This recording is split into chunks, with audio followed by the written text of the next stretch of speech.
I read that Donald Trump's going to give Elon Musk an office at the White House. Yeah, I read that too. You got to be very careful. And again, you're getting it.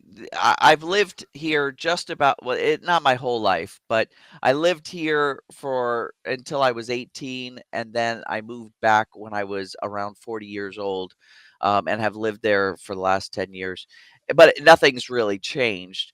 The scoop is you really have to, when you're starting to clean house, and it's interesting because one of the first presidents that really cleaned house, like really shrunk government, was President Clinton, if you can believe it. President Clinton went through and kind of really, especially in one of the more biggest agencies, which was the Defense Department. He really cut a whole bunch of jobs. And it was because people were like looking at some of the contracts that, and we're getting into the weeds here, but they were looking at some of the contracts. This was during the Reagan administration. They were looking at some of the contracts the government was giving to some of the defense people, like Northrop Grumman, Boeing, Lockheed, and they were starting to try to dissect it, and they were coming up with these numbers like, man, for that amount of money and for what that uh, defense contractor is delivering to the U.S., a hammer costs like $500,000 or $1 million, and it was getting the public upset, you know. And so, by the beginning of the 90s, it was like almost President Clinton's mandate when he got into office after Bush Sr.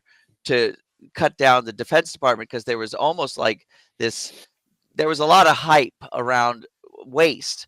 But when you think about it, right, there's two different mentalities when these different groups come into office. And I'm not even going to call it Republican or Democrat, because over my lifetime, it's almost flip flopped who believes in what, or, and I'm not even going to put it in, liberal versus conservative versus progressive, because again, over my lifetime, some of these principles have flip flopped. But one principle is, hey, we collect all this tax money, let's distribute it in either services, or even it was Richard Nixon, when I was really young, who was coming up with the UBI, right? Why don't we just give people some money every month from the government and basically redistribute wealth? So one thought is, let's give the money to everybody, right? Let's spread it out in the form of whether it be services or even like the UBI that Richard Nixon brought up, just give them checks every month, right? To just because you're a U.S. citizen. Um, the other thought process is, well, why don't we instead give business owners a bunch of money and they'll hire people, give them jobs, they'll rent houses to people, landlords, right? And we'll get things moving that way. So that's kind of the trickle down thought. And so those two different principles have been out there.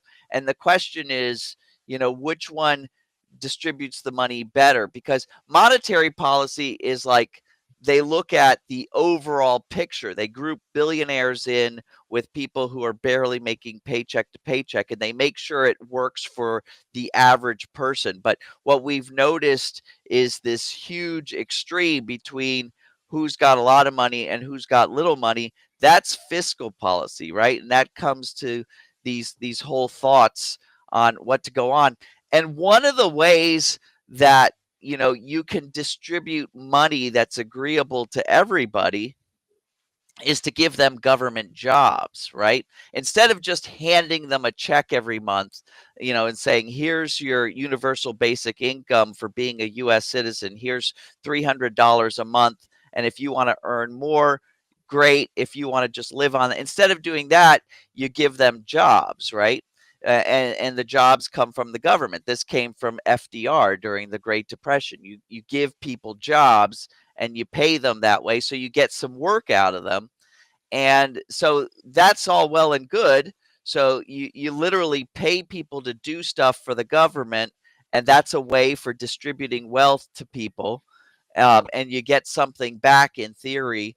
But then you have somebody like Elon Musk who comes in and says there's too much waste in the government, right? So what's going to happen if you scrap 5,000, 50,000, that many government workers? Well, they're going to have to go find jobs in the private sector. And as you and I talked last week, they're not hiring in the private sector. So you have to be very careful about going in and trying to make the government efficient, because in somebody behind you actually was like, well, it doesn't have to be that the government's efficient. This is how we're redistributing wealth and getting some sort of work out of people. So, yeah, I'm almost a little bit worried when somebody comes in and says, "Hey, we're going to fire government workers," because now where are those people? If you don't have a way for them to get private sector jobs, you're going to create a big problem in the economy.